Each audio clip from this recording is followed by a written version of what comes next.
11 जनवरी 2023 को James space telescope ने एक सियारा फाइंड किया। ये पहला एक्सोप्लैनेट था जिसे जेम्स स्पेस टेलीस्कोप ने फाइंड किया था। इसकी दो खासियत थी। पहली ये कि इसका साइज बिल्कुल हमारी जमीन के साइज के बराबर था और दूसरी ये कि ये एक रॉकी सियारा था, यानी इस सियारे की सरफेस बिल्कुल हमारी जमीन की तरह ठोस थी। यहाँ फ्लैट जमीन और पहाड़ मौजूद थे, लेकिन इस सियारे पर कोई थीन एटमॉस्फेयर नहीं था और ना ही इन दोनों चीजों के अलावा इसमें कुछ और खास था। इसके बाद जेम्स स्पेस टेलीस्कोप ने जमीन जैसे सियारे को फाइंड करने की बहुत कोशिश की, लेकिन वो ऐसा कोई भी सियारा फाइंड नहीं कर सका। इसलिए नासा ने जेम्स स्पेस टेलीस्कोप के जरिए पहले से डिस्कवर किए गए सियारे को स्टडी किया और फिर उन्हें उसमें से एक ऐसी चीज मिली जिसने सारी दुनिया को हैरान कर दिया। इस सियारे का नाम है K2-18b। इसे सबसे पहले 2015 में केपलर स्पेस टेलीस्कोप ने फाइंड किया था। इसे सुपर अर्थ और सेकंड अर्थ भी कहा जाता है, क्योंकि उस वक्त केपलर स्पेस टेलीस्कोप से स्टडी करने पर साइंसदान को लगा कि शायद इस सियारे पर पानी का समुद्र हो सकता है, लेकिन उस वक्त साइंसदानों के पास इसके बारे में कोई भी पुख्ता सबूत नहीं थे। इसीलिए इस बात को कंफर्म करने के लिए कि इस पर पानी है या नहीं, इसे एक बार फिर से जेम्स स्पेस टेलीस्कोप से स्टडी किया गया। जेम्स स्पेस टेलीस्कोप ने जो रिपोर्ट दी उसे देखकर साइंसदान हैरान हो गए, क्योंकि जेम्स स्पेस टेलीस्कोप ने इसके एटमॉस्फेयर में मीथेन और कार्बन डाइऑक्साइड गैस को फाइंड कर लिया। ये दोनों गैसेस इस बात का सबूत हैं कि इस सियारे का एटमॉस्फेयर हाइड्रोजन से बना हुआ है, यानी इस सियारे का एटमॉस्फेयर बहुत ज्यादा थिन है।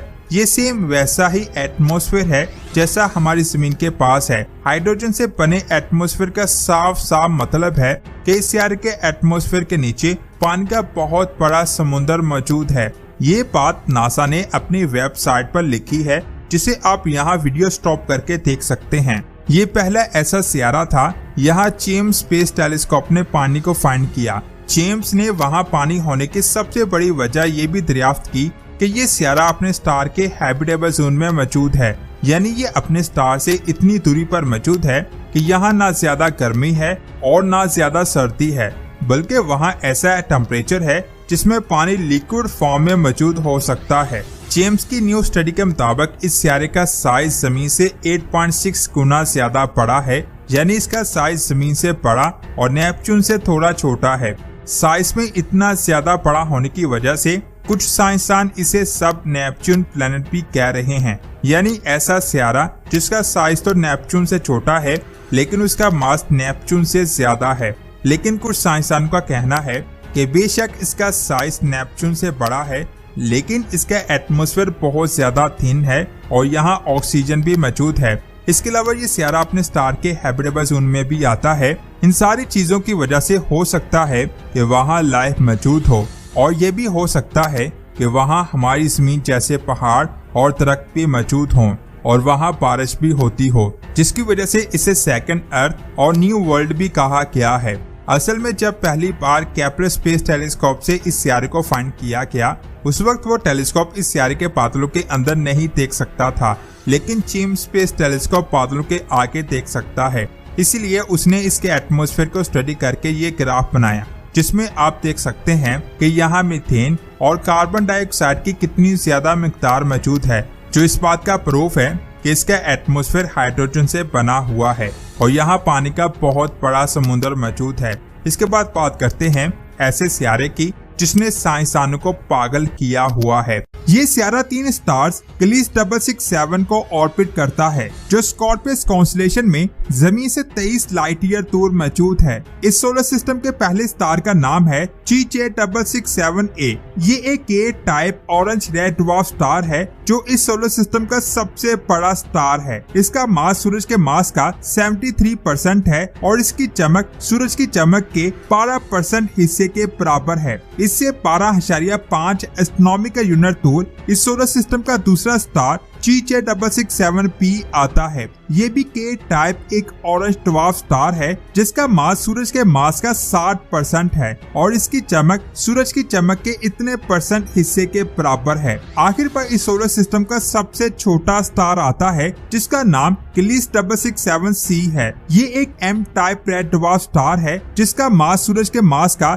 33% है और इसका रेडियस 34% है। ये बहुत ठंडा स्टार है जिसकी सतह का टेम्परेचर 3775 डिग्री है जबकि सूरज की सतह का टेम्परेचर 5772 डिग्री है। हैरान करने वाली बात यह है कि जब नासा ने इस स्टार को पहली बार स्टडी किया तो साइज में छोटा होने के बावजूद उन्होंने इसके किट 3 सियारों को फाइंड किया, लेकिन जब इस स्टार को दोबारा से एडवांस टेलीस्कोप से स्टडी किया गया तो इसके किट नासा को 6 सियारे मिले जिनमें से 3 स्टार के हैबिटेबल जोन में आते हैं और ये तीनों स्टार सुपर अर्थ हैं जिनका साइज हमारी जमीन से बड़ा है। एक स्टडी के मुताबिक ये सियारे रॉकी और आइस से बने हो सकते हैं और यहाँ ऐसा एटमॉस्फेयर है जिसमें हम इंसान जाकर जिंदा रह सकते हैं। स्टार का सबसे करीबी सियारा क्लीस 667cp है जो एक गर्म दुनिया है जिसका टेम्परेचर 200 डिग्री है। इसका साइज हमारी जमीन से ज्यादा है। अपने स्टार के करीब होने की वजह से ये अपने स्टार के किट अपना एक चक्कर 7 दिनों में कंप्लीट करता है। इसके बाद आता है क्लीस 667cc। ये सोलर सिस्टम का दूसरा करीबी सियारा है जो अपने स्टार के हैबिटेबल जोन के स्टार्टिंग पॉइंट पर ही मौजूद है। इसका मास जमीन के मास से 3.8 गुना ज्यादा है और रेडियस 1.8 गुना ज्यादा है, यानी ये मास और साइज में जमीन से बड़ा है। अपने स्टार के करीब होने की वजह से ये अपना एक चक्कर 28 दिनों में कंप्लीट करता है। इस सियारे पर पानी और पहाड़ मौजूद हैं। इसके अलावा इसकी बहुत सारी ऐसी चीजें हैं जो हमारी जमीन से मिलती हैं। जैसे कि मैंने पहले बताया कि स्टार का टेम्परेचर बहुत कम है जिसकी वजह से इसका हैबिटेबल जोन इसके बहुत ज्यादा करीब मौजूद है जो 0.11 एस्ट्रोनॉमिकल यूनिट से लेकर 0.23 एस्ट्रोनॉमिकल यूनिट तक फैला हुआ है। अगर हमारे सूरज के हैबिटेबल जोन की बात की जाए तो हमारी जमीन सूरज से 1 एस्ट्रोनॉमिकल यूनिट दूर है, यानी सूरज का हैबिटेबल जोन स्टार की निस्बत बहुत ज्यादा दूर है। अगर कोई सियारा स्टार से जमीन जितनी दूरी पर मौजूद हो तो वो एक बर्फीला सियारा होता। G667cc अपने स्टार से 0.12 एस्ट्रोनॉमिकल यूनिट दूर मौजूद है। अपने स्टार के करीब होने की वजह से ये अपने स्टार से टाइटली लॉक्ड है, यानी इसकी एक साइड पर हमेशा दिन और एक साइड पर हमेशा रात रहती है, जिसकी वजह से इन दोनों साइड्स का टेम्परेचर बिल्कुल डिफरेंट हो जाता है, जिससे इस सियारे पर एक जमीन जैसा क्लाइमेट बनता है। ये अपने स्टार से जमीन की निस्बत 10% कम लाइट रिसीव करता है, लेकिन इस लाइट की जो एनर्जी है वह जमीन पर पड़ने वाली लाइट की एनर्जी से ज्यादा पावरफुल है और जमीन की निस्बत 10% कम रोशनी रिसीव करने की वजह से ये उतनी ही एनर्जी हासिल कर लेता है जितनी सूरज से जमीन करती है, जिसकी वजह से यहाँ जमीन जैसा एक खूबसूरत एनवायरनमेंट बनता है। और ये भी कहा जा रहा है कि यहाँ पानी का बहुत बड़ा समुद्र भी हो सकता है।